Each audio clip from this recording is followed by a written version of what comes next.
Today on the Digital Investor Podcast, I'm going to be sharing with you how to outsource in 2026 as a beginner, particularly in this day and age of AI.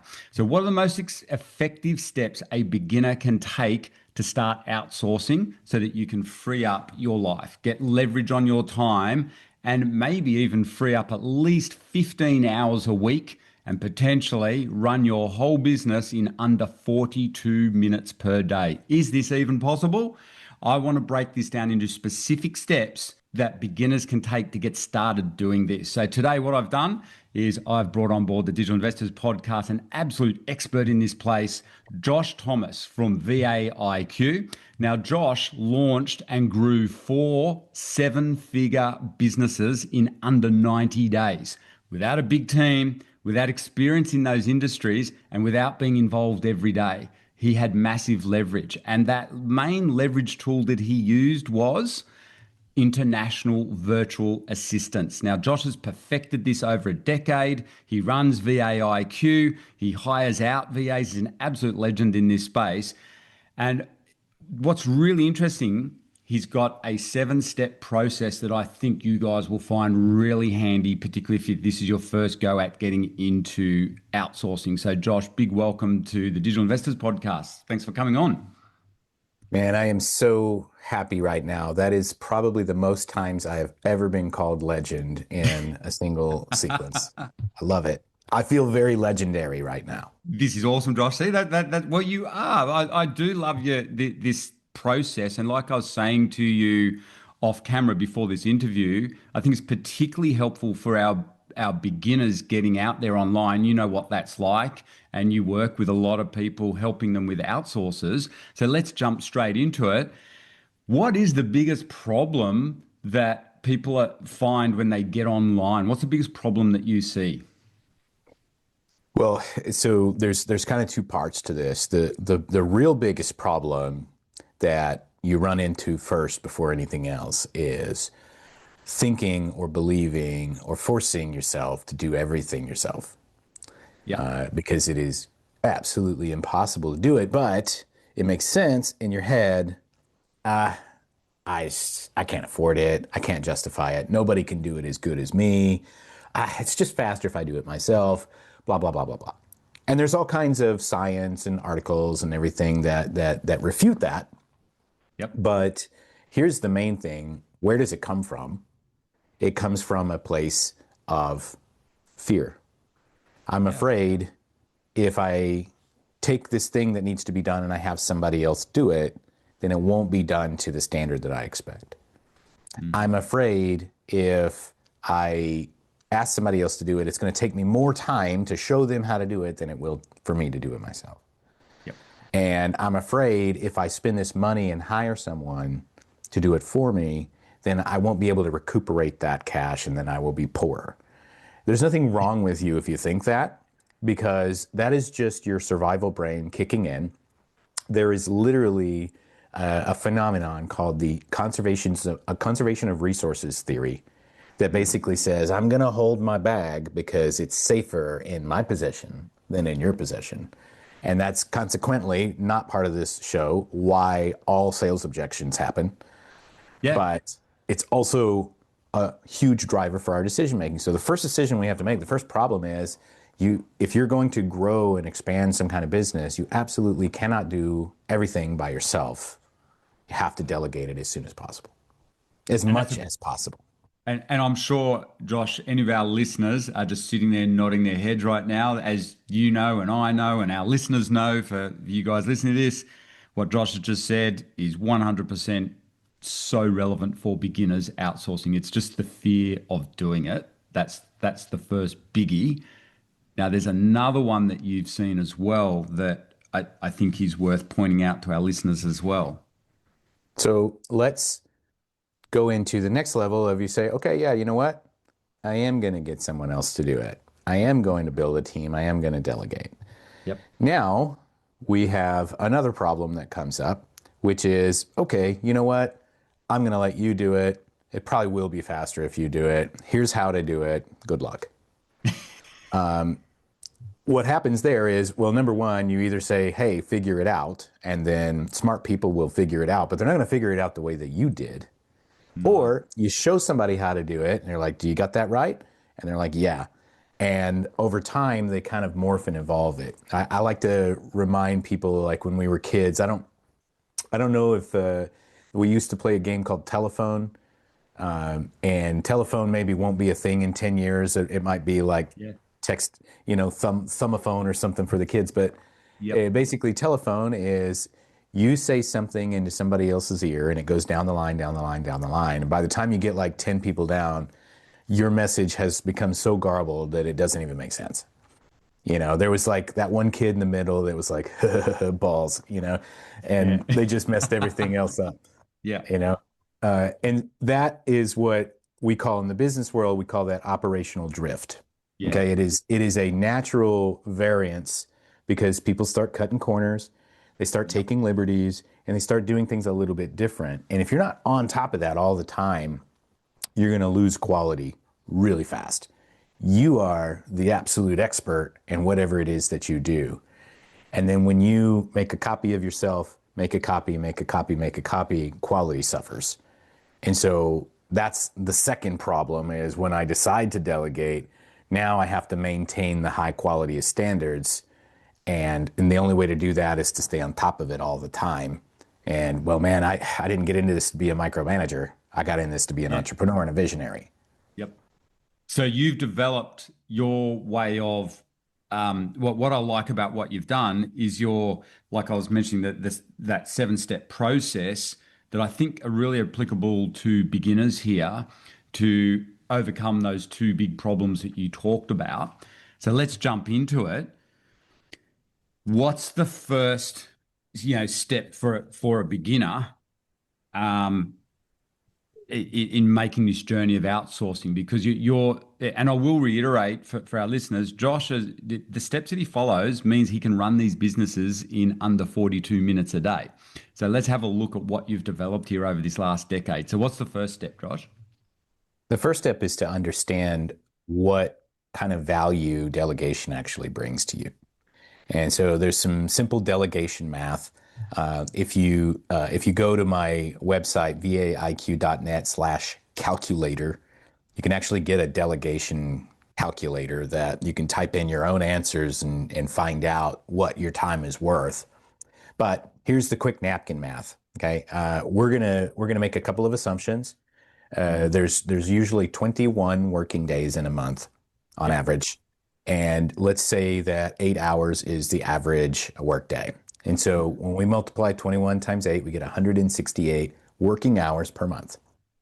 Now, if you pay yourself $10,000 a month, not like what you report on your taxes or whatever, but like what you Yep. actually pay Pay yourself, yourself. Yep. $10,000 a month, you do the math, and your hourly rate, your working currently hourly rate is $60 an hour.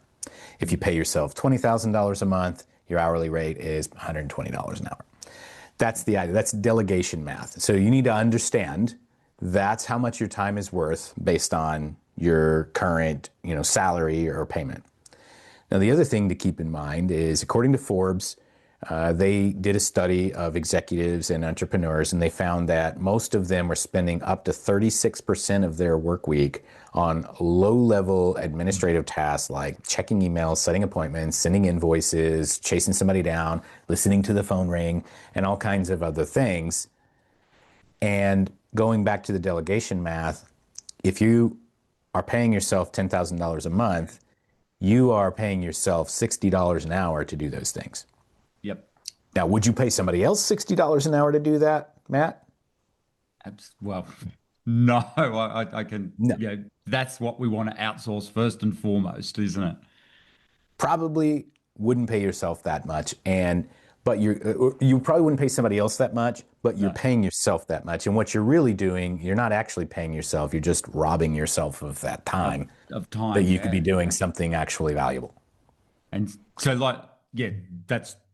that's not an optimal time management tool for our listeners. So awesome. Do the maths for first and realize how much time are you robbing yourself. And isn't it interesting that Forbes study, 36 36% of their work week. I think, Josh, for some of our beginners who are starting online, who aren't used to working for themselves, they're probably robbing themselves of way more than 36% too.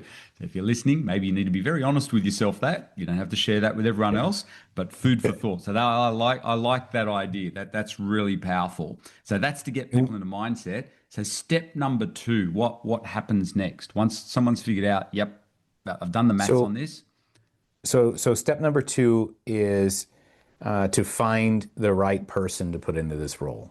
Yep. Okay, so there's kind of two pieces to this. The first piece is finding that right person, and several of the next few steps are going to be about finding that next person. Right. So the first one is make sure that you understand who you're actually looking for, because these days there was I think the stat was from Microsoft. I do have these documented somewhere, but I believe it was a Microsoft study that Yep. says as of today, 45% of all resumes are either modified or completely generated by AI.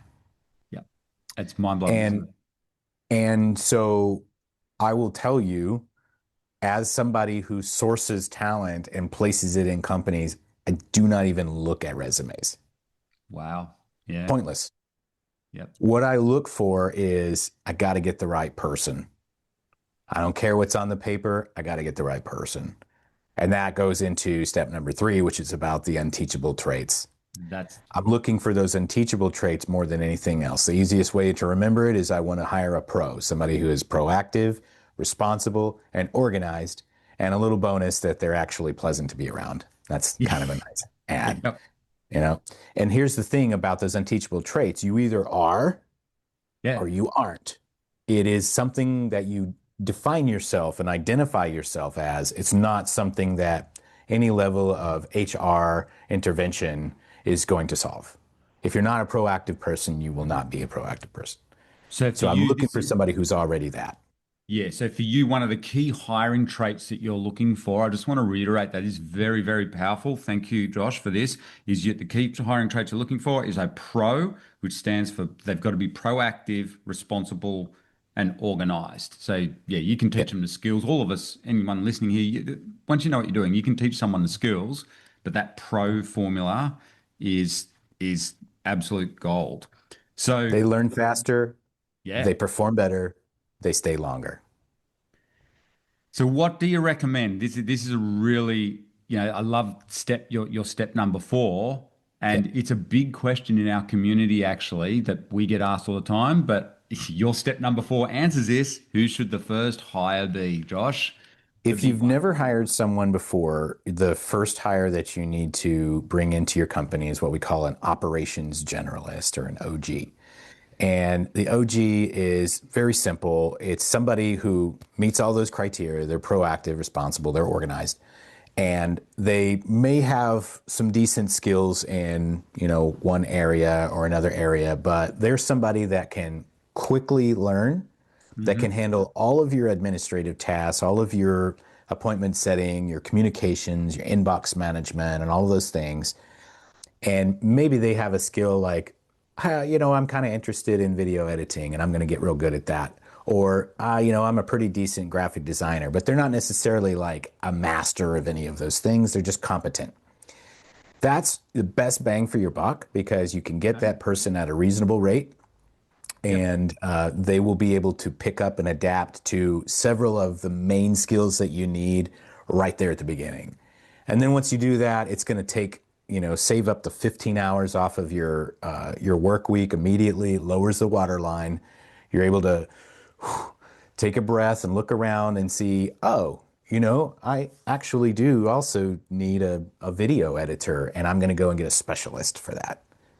But This the is real. generalist, the generalist helps kind of like give you the space to breathe and actually see what your company needs next. And then you can start getting more specific on who you hire.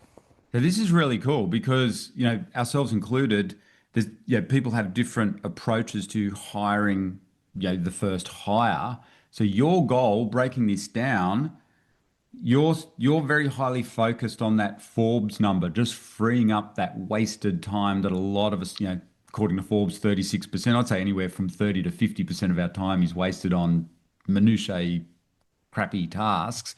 So your big first hire is you're just getting in people to give you, like you just said, give you that breathing space. Now that is really good advice. Also, I will just mention, Josh, for our more advanced members who are listening to this, you should be paying very close attention to that step number 4 of what Josh just said. Free up, give yourself some breathing space in your business. That's really good advice rather than just hiring a specialist. So I love that. What's in step number 5? It's not strictly a step, but it's something that you keep in mind on this journey. So you're hiring your operation generalist. What's the mistake that people can make at this point for step number 5? We need to make sure people are avoiding this. And so now let's talk about up to this point, it hasn't really been relevant where these people are located, where your talent is located. This could be somebody in your office. It could be somebody in your city that works remotely. It could be anywhere, anyone, anywhere. Yep. Now, what our focus is we focus on hiring international virtual assistants. So if you're in Australia, it would be somebody outside of Australia. If you're in the United States, it would be somebody outside the United States. And so the reason that we go to other countries is kind of twofold. For instance, here in the States, the average U.S. employee earns $28 per hour, U.S. Yep. And I know that down there in Oz, $25 an hour is kind of like a minimum of what you would pay an employee there. Is that right? Yep. And it tends to be a little bit more, but like relative wise, it's very similar to the States. Yes. Right. And so when you outsource to certain other countries, and I can talk about what those countries are in a minute, it's less relevant where they are. What's more relevant is a favorable exchange rate. Yep. And a high presence of qualified, experienced, educated professionals who have strong English communication skills. Mm-hmm. As long as they kind of match all of those criteria, you're in really good shape because you can get somebody there for up to 50, 70% less than what you would get hiring locally. And the only disadvantage to that is they're probably never going to come to your like Christmas office party, and that's about it. Yep. Everything that does not require like physically manipulating an object can be done online and remotely from anywhere in the world. And there's some challenges to that can easily be overcome with a little bit of planning, but that's the reason and why you would hire somebody internationally. And now that you would do that, you can save money, but you have to be careful not to save too much money because one of the things that I like to talk about is a $2 an hour VA is one of the most expensive mistakes that you can make.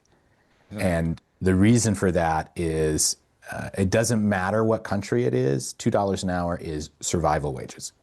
And when you've got somebody that's in survival mode, then they're thinking about how am I going to make rent? How am I going to feed my family? How am I going to get through the next day?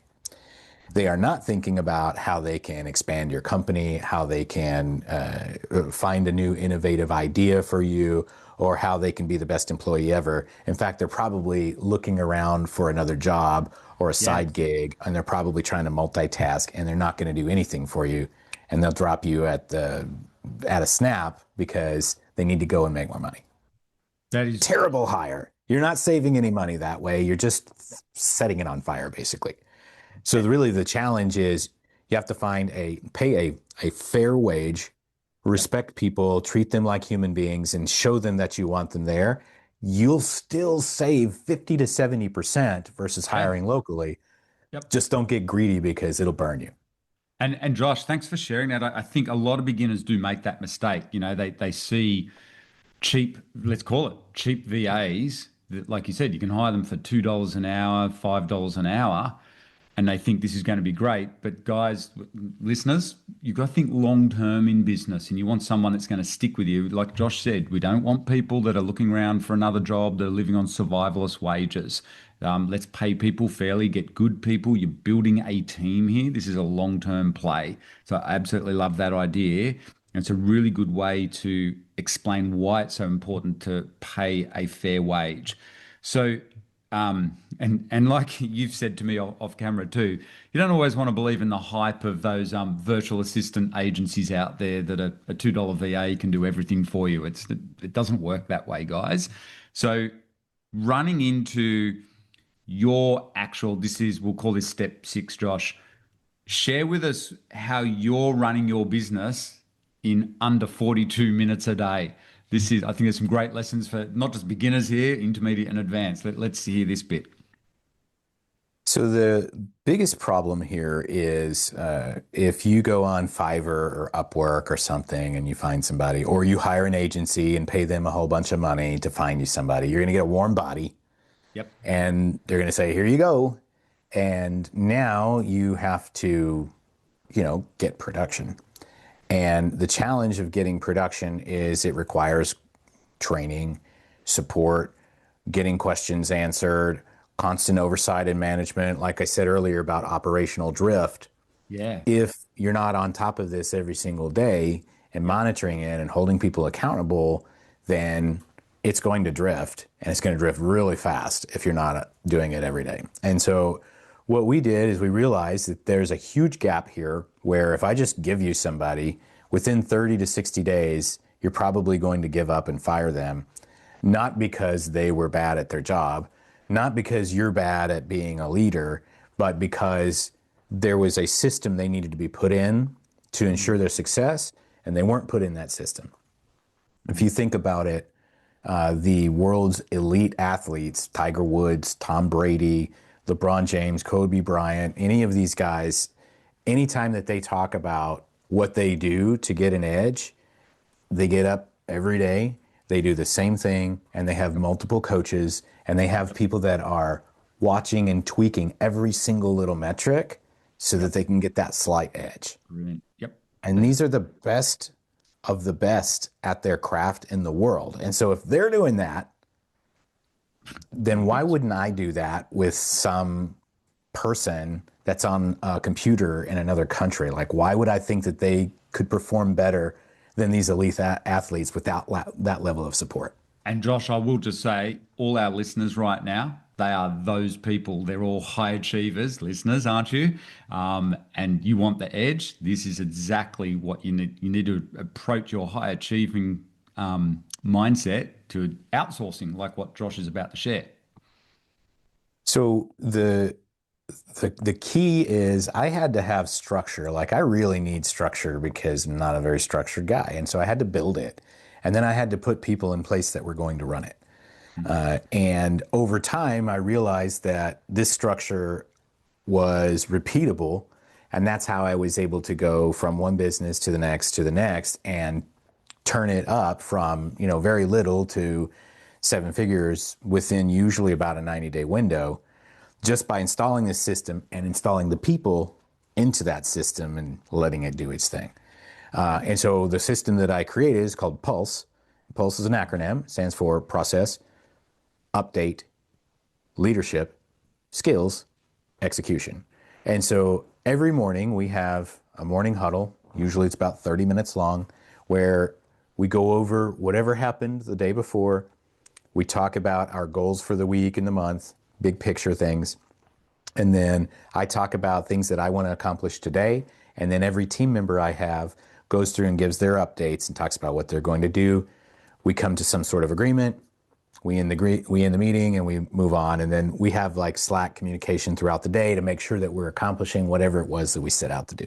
And how do you do that group huddle in the morning? You're just doing it on Zoom together? Zoom.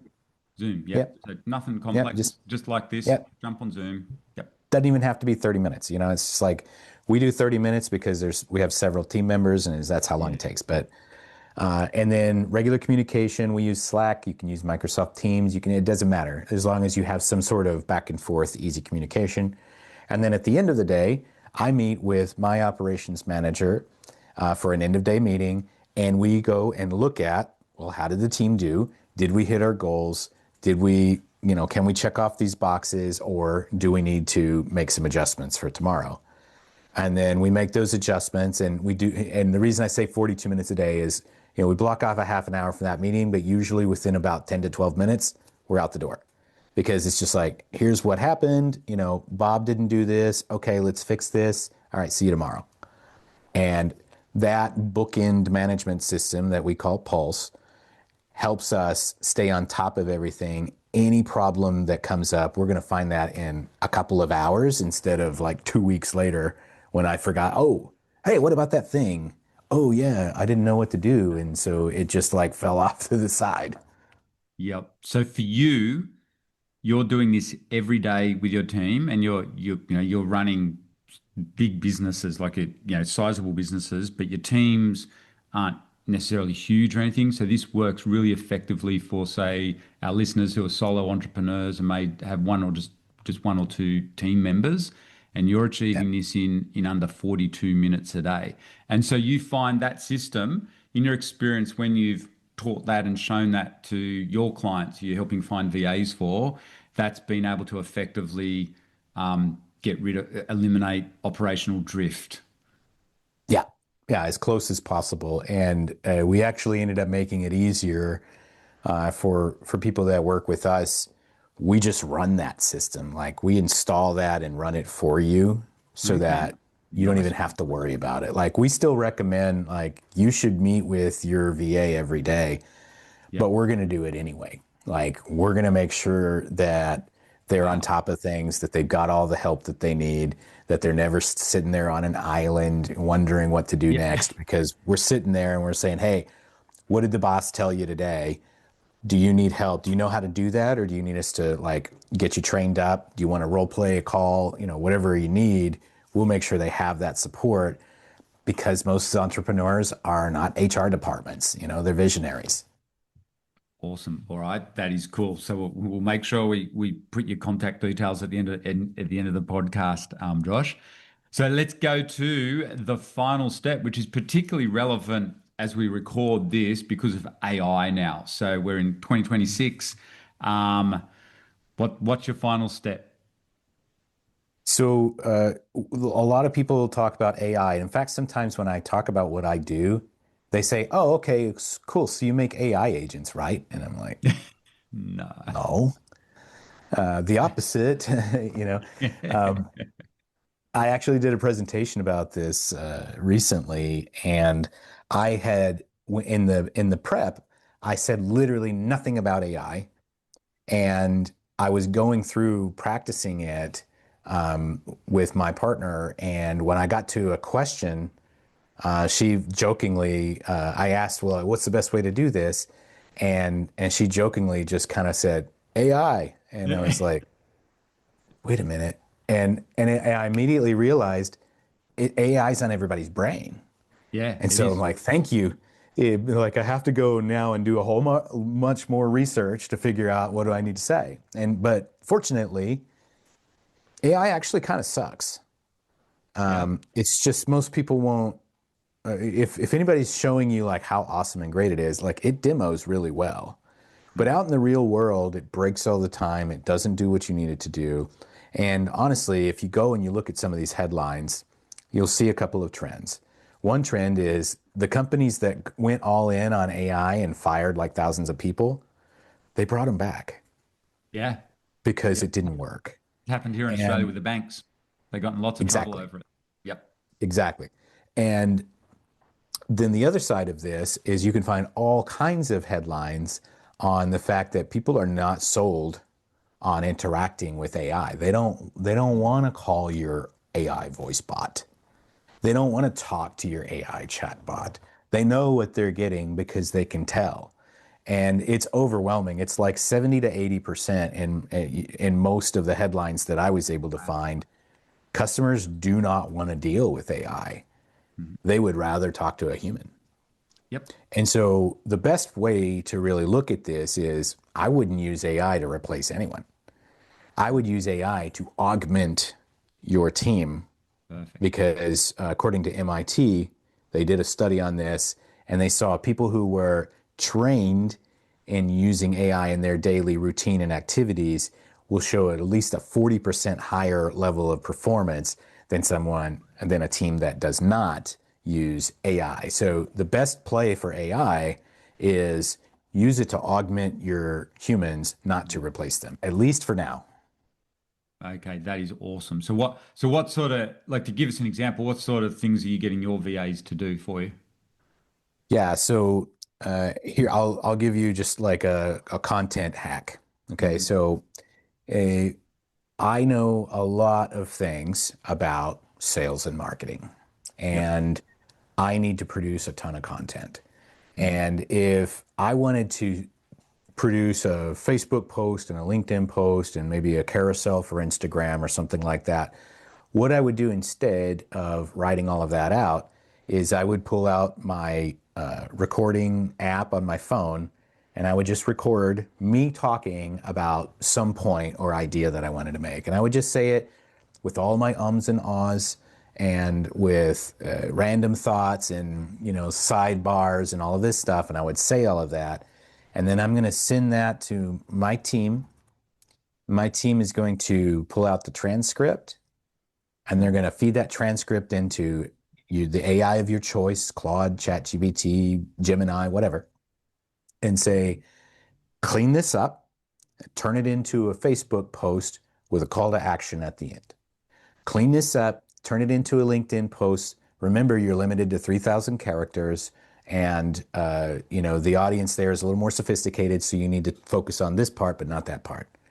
Clean this up and create a carousel with 6 different one-sentence points.